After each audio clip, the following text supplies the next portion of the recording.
আমি একেবারে নিঃস্ব হয়ে যাই, তাও আমি আপনাদের সবসময়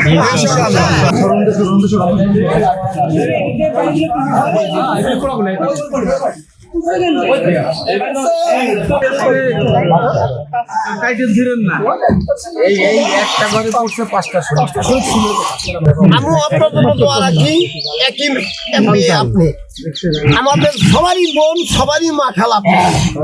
তবে এই গরিব দুঃখী ভালো মন্দ সবার ভালোবাসার মাধ্যমে আপনি বেঁচে থাকবেন।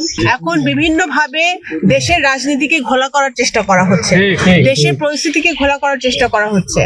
আমরা বাংলাদেশ জাতীয়তাবাদী দল জনাব তারেক রহমানের নেতৃত্বে, দেশনেত্রী বেগম খালেদা জিয়ার নেতৃত্বে সবসময় কিন্তু এই অন্তর্বর্তীকালীন সরকারকে আমরা সহযোগিতা করে যাচ্ছি, তাদের উপর আমরা আস্থা রাখতে চাই।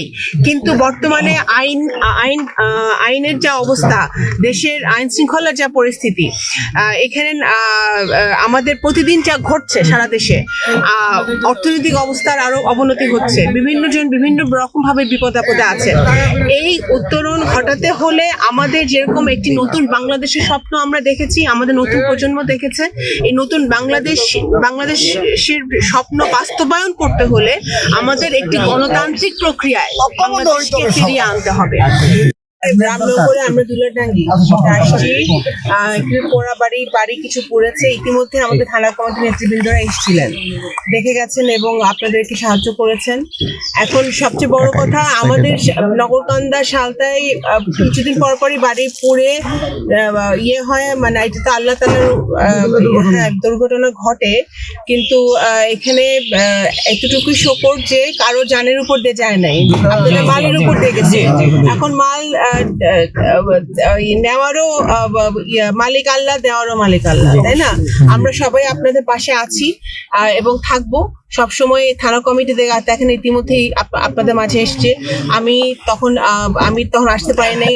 আমি যদিও ঝড় বৃষ্টি আপনাদের সকলের কষ্ট হইতেছে, আমি দুঃখ প্রকাশ করছি, কিন্তু তাও আমি ভাবছি যে আমি আয়েশা নিজের চোখে দেখা যায় যে কি অবস্থা। হ্যাঁ, তা আমি ফরিদপুর ডিসির সাথে কথা বলবো, যাতে আপনাদের সরকারের পক্ষ থেকে যে সাহায্যগুলো আপনাদের পাওয়ার কথা, সেই সাহায্যগুলো যেন আপনারা শীঘ্রই পান।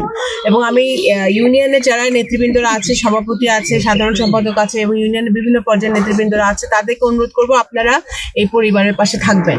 আমি আপনাদের বোন হিসেবে তো আছি, আমি তো আছি, এবং ইউনিয়নের নেতৃবৃন্দদেরকে আমি রিকোয়েস্ট করবো, অনুরোধ করবো যে আপনারাও এদের পাশে থাকবেন এবং যত তাড়াতাড়ি সম্ভব তাদের এই বাড়িঘর তুলে তারা আবার এক স্বাভাবিক জীবনে তারা ফেরত আসতে পারে, সেটা আমাদের সকলের দায়িত্ব দেখা, সেটা আমরা দেখব।